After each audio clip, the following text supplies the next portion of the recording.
Mutton சுக்கா செய்வேன் இல்லையா, அதுக்கு வந்து இந்த மட்டன், மஞ்சள் தூள், இஞ்சி பூண்டு பேஸ்ட்டு, கொஞ்சோண்டு எண்ணெய் இதை விட்டு கொஞ்சம் நல்லா வதக்கி விடணும். நல்லா வதங்கட்டும். அதுலேயே கொஞ்சம் பாதி வெந்துடும் மட்டன்.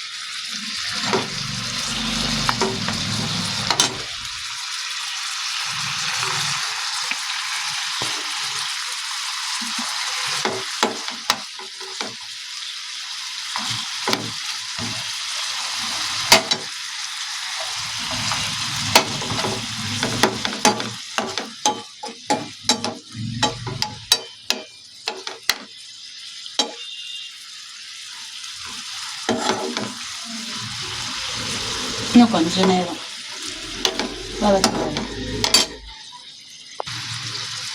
இதில் வந்து 1 ஸ்பூன் மிளகாத்தூள் ஆட் பண்ணிக்கலாம், போதும். இப்போ நான் வேறு எதுவுமே அதில் வெங்காயம் தக்காளி எல்லாம் நான் ஆட் பண்ணல. ஏன்னா அது அப்படி கூட நம்ம ஃப்ரை பண்ணலாம் சுக்கா. பட் இது வெறும் மிளகாத்தூள் மட்டும்தான் போடுறேன். மசாலா நல்லா சேர்த்து மிக்ஸ் பண்ணி விடலாம்.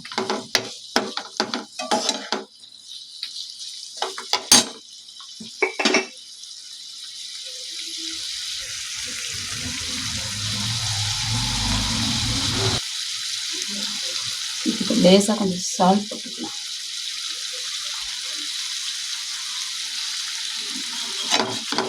சால்ட் மிக்ஸ் பண்ணிக்கலாம்.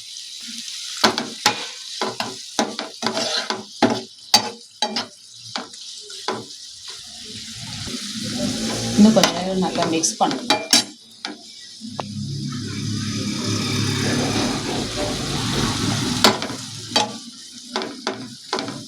இந்த மசாலாலாம் மிளகாத்தூள், மஞ்சள் தூள், சால்ட் எல்லாமே வந்து நல்லா மிக்ஸ் ஆயிடுச்சு. ஸோ இப்போ வந்து இதை வந்து தண்ணியெல்லாம் எதுவுமே நான் போடுறதில்ல, அப்படியே வேக வைக்க போகிறேன்.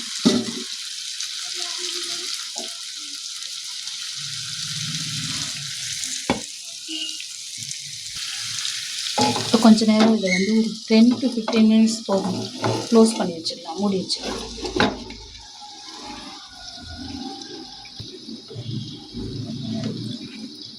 இப்போ திறந்து பார்க்கலாம்.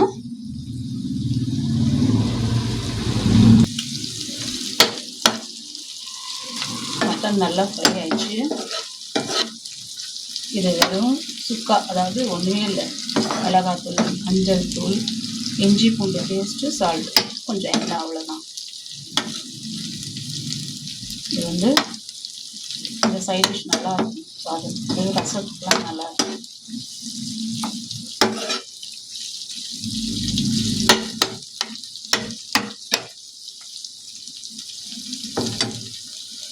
ரெடி ஆயிடுச்சு.